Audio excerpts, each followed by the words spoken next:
నమస్తే, welcome to 9 TV. నేను ప్రియాంక. పోలవరం ఇది కేవలం ఒక ప్రాజెక్టు పేరు కాదు. ఆంధ్రప్రదేశ్ ప్రజల దశాబ్దాల కళ.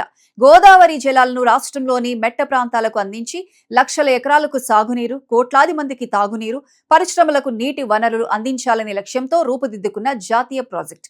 ఎన్నో ప్రభుత్వాలు వచ్చాయి, ఎన్నో హామీలు వచ్చాయి, కానీ ప్రాజెక్టు మాత్రం ఎన్నో అవరోధాలు, వివాదాలు, ఆలస్యాలతో ముందుకు సాగింది. ఇప్పుడు మరోసారి పోలవరం వార్తల్లో నిలిచింది. ముఖ్యమంత్రి చంద్రబాబు నాయుడు ప్రాజెక్టును 37వసారి సందర్శించి కీలక ప్రకటనలు చేశారు. ఆగస్టు 14న పోలవరం ఎడమ కాలువకు నీళ్లు విడుదల చేస్తామని, సెప్టెంబర్ 1న వెలిగొండ ప్రాజెక్టును ప్రారంభిస్తామని, 2027 మార్చి నాటికి పోలవరం పూర్తవుతుందని ప్రకటించారు. ఈ ప్రకటనలతో మరోసారి పోలవరం ప్రాజెక్టుపై రాష్ట్ర వ్యాప్తంగా చర్చ మొదలైంది. అసలు ప్రస్తుతం పనులు ఏ దశలో ఉన్నాయి? ప్రభుత్వం చెబుతున్న టైం లైన్ ఎంతవరకు సాధ్యమవుతుంది? పోలవరం పూర్తయితే రాష్ట్రానికి ఎలాంటి ప్రయోజనాలు కలుగుతాయి? ఇప్పుడు ఈ అంశాలను పూర్తిగా తెలుసుకుందాం. సోమవారం పోలవరం ప్రాజెక్టును సందర్శించిన ముఖ్యమంత్రి చంద్రబాబు అధికారులతో సుదీర్ఘంగా సమీక్ష నిర్వహించారు. ప్రాజెక్టు నిర్మాణ పురోగతి, పునరావాస కార్యక్రమాలు, కాల్వల పనులు, కేంద్రం నుంచి వస్తున్న నిధులు, భవిష్యత్ కార్యాచరణపై అధికారులు ప్రెజెంటేషన్ ఇచ్చారు. అనంతరం మీడియాతో మాట్లాడిన చంద్రబాబు కీలక ప్రకటనలు చేశారు. ముందుగా ఆయన చెప్పిన అంశాల్లో అత్యంత ముఖ్యమైనది పోలవరం ఎడమ కాలువ. ఈ కాలువ పనులు దాదాపు పూర్తయ్యాయని, ఆగస్టు 14న అధికారికంగా నీటిని విడుదల చేస్తామని ప్రకటించారు. ఆ నీరు అనకాపల్లి జిల్లాకు చేరుకున్న తర్వాత అక్కడ ప్రత్యేక కార్యక్రమం నిర్వహించి అఖండ హారతి ఇస్తామని చెప్పారు. ఇది కేవలం నీటి విడుదల మాత్రమే కాదు, ఉత్తరాంధ్ర సాగునీటి చరిత్రలో ఒక కీలక ఘట్టంగా నిలుస్తుందని ప్రభుత్వం భావిస్తోంది. ఇక మరో ముఖ్యమైన ప్రకటన వెలిగొండ ప్రాజెక్టుకు సంబంధించింది. శ్రీశైలం నుంచి నీటి ప్రవాహం అందుబాటులోకి వచ్చిన వెంటనే సెప్టెంబర్ 1న వెలిగొండ ప్రాజెక్టును ప్రారంభిస్తామని ముఖ్యమంత్రి వెల్లడించారు. ప్రకాశం, నెల్లూరు, వైఎస్ఆర్ కడప జిల్లాలో సాగునీటి సమస్యలను తగ్గించడంలో వెలిగొండ కీలక పాత్ర పోషిస్తుందని ప్రభుత్వం చెబుతోంది. ఈ సందర్భంగా చంద్రబాబు పోలవరం ప్రాజెక్టు భవిష్యత్తుపై కూడా కీలక వ్యాఖ్యలు చేశారు. 2027 మార్చి నాటికి పోలవరం నిర్మాణం పూర్తవుతుందని, గోదావరి జలాలతో ప్రాజెక్టు పూర్తి స్థాయిలో నిండిన తర్వాత దానిని దేశానికి అంకితం చేస్తామని ప్రకటించారు. ఈ ప్రకటన ప్రస్తుతం రాజకీయంగా కూడా చర్చకు దారితీసింది. ఎందుకంటే గతంలో కూడా పలుమార్లు పోలవరం పూర్తి తేదీలు ప్రకటించినా వివిధ కారణాలతో అవి వాయిదా పడ్డాయి. అయితే ఈసారి ప్రభుత్వం పనుల పురోగతిపై పూర్తి విశ్వాసంతో ఉందని చంద్రబాబు వ్యాఖ్యల ద్వారా స్పష్టమైంది. ఆయన చెప్పిన ప్రకారం ప్రస్తుతం పోలవరం ప్రాజెక్టు మొత్తం పనుల్లో దాదాపు 89% పూర్తయ్యాయి. ఇంకా మిగిలిన పనులను కూడా నిర్ణీత గడువులో పూర్తి చేయాలని లక్ష్యంగా పెట్టుకున్నామని తెలిపారు. పోలవరం ప్రాజెక్టుకు మరో కొత్త కోణాన్ని కూడా ముఖ్యమంత్రి ప్రస్తావించారు. అదే pumped storage hydro power project. Polavaram వద్ద పంప్డ్ జనరేషన్ విద్యుత్ ఉత్పత్తికి ఉన్న అవకాశాలను పరిశీలిస్తున్నామని చెప్పారు. ఈ ప్రాజెక్ట్ అమలైతే నిరంతరం 960 మెగావాట్ల విద్యుత్ ఉత్పత్తి చేయవచ్చని వివరించారు. పంప్డ్ స్టోరేజ్ ప్రాజెక్ట్ అంటే సాధారణంగా తక్కువ విద్యుత్ డిమాండ్ ఉన్న సమయంలో నీటిని పైభాగానికి పంపించి నిల్వ చేస్తారు. విద్యుత్ అవసరం ఎక్కువగా ఉన్న సమయంలో ఆ నీటిని కిందకు వదిలి టర్బైన్ల ద్వారా విద్యుత్ ఉత్పత్తి చేస్తారు. ప్రస్తుతం దేశంలో పునరుత్పాదక విద్యుత్ వినియోగం పెరుగుతున్న నేపథ్యంలో ఇలాంటి ప్రాజెక్టులకు ప్రాధాన్యం పెరుగుతోంది.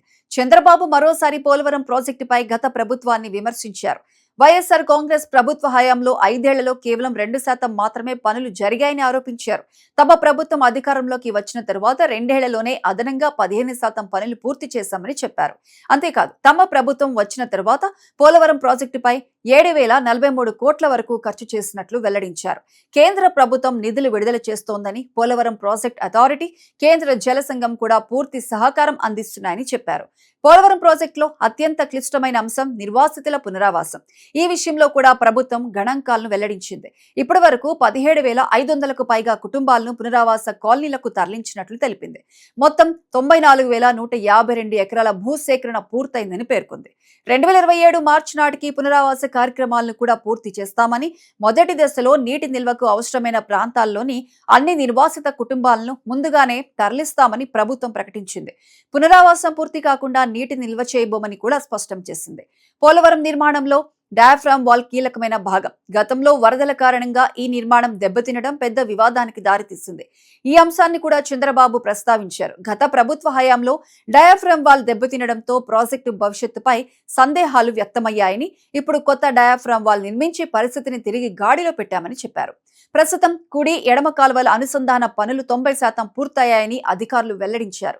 కుడి కాలువలో ఇంకా 4% పనులు మాత్రమే మిగిలి ఉన్నాయని, ఎడమ కాలువలో నిర్మాణాలను పూర్తి చేయడానికి మొత్తానికి అదనంగా 250 కోట్లు విడుదల చేస్తున్నట్లు ముఖ్యమంత్రి తెలిపారు. పోలవరం సందర్శన సందర్భంగా వెలిగొండ ప్రాజెక్టుపై కూడా ఆయన గత ప్రభుత్వంపై విమర్శలు చేశారు. ప్రాజెక్టు పూర్తి కాకముందే ప్రారంభోత్సవం చేశారని, టన్నెల్లో చిక్కుకున్న టన్నెల్ బోరింగ్ మెషిన్ ను కూడా బయటకు తీయలేదని ఆరోపించారు. తమ ప్రభుత్వం వచ్చిన తర్వాత వెలిగొండపై ఇప్పటికే 2300 కోట్లు ఖర్చు చేసి పనులను వేగవంతం చేశామని తెలిపారు. ఇక జలధార కార్యక్రమంపై కూడా ముఖ్యమంత్రి కీలక ప్రకటన చేశారు. ప్రతి జిల్లాకు 2 కోట్లు కేటాయిస్తున్నామని, వాటికి కార్పొరేట్ సామాజిక బాధ్యత నిధులు, ప్రజల భాగస్వామ్యాన్ని కూడా జోడించి నీటి సంరక్షణ కార్యక్రమాలను విస్తరించాలని అధికారులను ఆదేశించారు. పోలవరం పూర్తయితే ఆంధ్రప్రదేశ్ కు కలిగే ప్రయోజనాలు చాలా విస్తృతంగా ఉంటాయి. లక్షల ఎకరాలకు సాగునీరు అందుతుంది. గోదావరి నీటిని కృష్ణా నది పరివాహక ప్రాంతాలకు మళ్లించే అవకాశం ఏర్పడుతుంది. విశాఖపట్నం సహా పలు పట్టణాలకు తాగునీటి సరఫరా మెరుగుపడుతుంది. పారిశ్రామిక అవసరాలకు నీరు అందుతుంది. వరద నియంత్రణలో కూడా ఈ ప్రాజెక్ట్ కీలక పాత్ర పోషిస్తుంది. భవిష్యత్తులో పంప్డ్ స్టోరేజ్ విద్యుత్ ప్రాజెక్టు కూడా అమలైతే విద్యుత్ ఉత్పత్తి సామర్థ్యం మరింత పెరుగుతుంది. అయితే మరోవైపు ప్రతిపక్షాలు మాత్రం ప్రభుత్వం ప్రకటిస్తున్న గడువులపై సందేహాలు వ్యక్తం చేస్తున్నాయి. పునరావాసం, పర్యావరణ అనుమతులు, నిధుల విడుదల, నిర్మాణ నాణ్యత వంటి అంశాల్లో ఇంకా అనేక సవాళ్లు ఉన్నాయని విమర్శిస్తున్నాయి. ప్రభుత్వం మాత్రం అన్ని సమస్యలను పరిష్కరిస్తూ ప్రాజెక్టును నిర్ణీత గడువుల్లో పూర్తి చేస్తామని ధీమా వ్యక్తం చేస్తోంది. ఇప్పుడు రాష్ట్ర ప్రజల దృష్టి మొత్తం ఆగస్టు 14పై నిలిచింది.